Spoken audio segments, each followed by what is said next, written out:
Hello দর্শক বন্ধুরা, কেমন আছেন আপনারা সবাই? আশা করছি বেশ ভালো আছেন। ঢালিউডের তারকাদের ব্যক্তিগত সম্পর্ক এবং পেশাদার জীবনের ওঠা পড়ায় বারবার উঠে এসেছে শাকিব খান, শবনম বুবলি ও জায়েদ খানের নাম। তবে এবার এই ত্রিভুজ সম্পর্কের বিতর্ক নতুন এক মোড় নিয়েছে।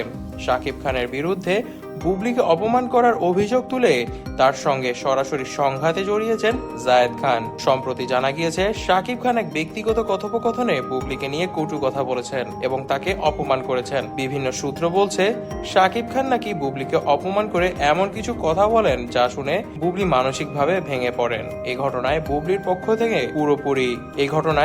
পক্ষ নিয়ে পুরোপুরি দাঁড়িয়েছেন জায়েদ খান বুবলির সঙ্গে। এক সাক্ষাৎকারে জায়েদ খান বলেন, আমি একজন নারীর সম্মান নিয়ে কোনো রকমের বাজে কথা সহ্য করতে পারি না। শাকিব যা করেছে তা শুধু বুবলির জন্য নয়, ঢালিউড ইন্ডাস্ট্রির নারীদের জন্যও অসম্মানজনক। জানা যায় শাকিব খানের এই কাজে জায়েদ খান এতটাই বেশি পরিমাণে দুঃখিত হয়েছেন যে শাকিব খানকে নাকি তিনি মারতেও চেয়েছিলেন। এছাড়াও জায়েদ খান নাকি ভালোবাসেন বুবলিকে এবং এই জন্যই নাকি বুবলির অপমান তিনি সহ্য করতে পারেননি এবং তৎপরই উঠে পড়ে লেগেছেন শাকিব খানকে এই ব্যাপারে কিছু করার জন্য। এই ঘটনার পরদিনই শাকিব খানের বাসায় হঠাৎ করেই উপস্থিত হন জায়েদ। শাকিব তখন বাসায় ছিলেন এবং দুজনের মধ্যে উত্তপ্ত বাক্য বিনিময় হয়। কাছাকাছি থাকা কয়েকজন কর্মচারীর মতে জায়েদ খান শাকিবকে সতর্ক করে বলেন, আর একবার বুবলির সম্মান নিয়ে কথা বললে আমি সেটা মেনে নেব না, আর আমি তোমাকেও দেখে নিব তুমি কিভাবে ঢালিউডে কাজ করো। এই ঘটনা নিয়ে শাকিব খান এখনো প্রকাশ্যে কোনো মন্তব্য করেননি। তবে ঘনিষ্ঠ সূত্রে জানা গিয়েছে তিনি এই বিষয়টিকে অত্যন্ত ব্যক্তিগত ও অপ্রাসঙ্গিক বলে মনে করছেন।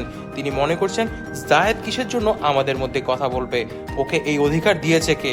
আমি যদি বুবলিকে কিছু বলে থাকি সেটা আমার আর তার ব্যক্তিগত ব্যাপার, এখানে জায়েদের নাক গলানোটাই উচিত হয়নি। তবে জায়েদ খান এই বিষয়ে রিপ্লাই করে বলেছেন যে বুবলি একজন সম্মানীয় নারী এবং তাকে নিয়ে কোনো অসম্মানীয় কথা বললে আমি তাকে কখনোই ছেড়ে দিব না, আর যেহেতু তুমি তাকে নিয়ে অনেক ধরনের বাজে কথা বলেছো আমি তোমাকে ছাড়ছি না শাকিব। তবে দর্শক বন্ধুরা, এই বিষয় নিয়ে আপনারা কি মনে করছেন তা কিন্তু অবশ্যই কমেন্ট বক্সে কমেন্ট করে জানাবেন।